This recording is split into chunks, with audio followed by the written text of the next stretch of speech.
In this video, we will see how to integrate SharePoint application with Enjo.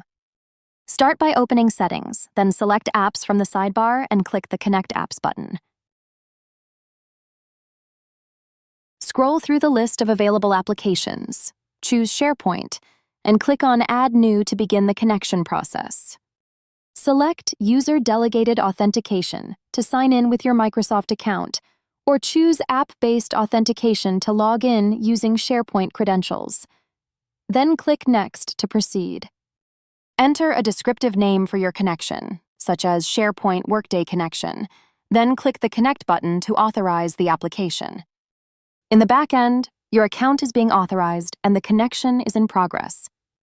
Find your newly created SharePoint connection in the list and click on 3 dots and select Configure Check its details and current status.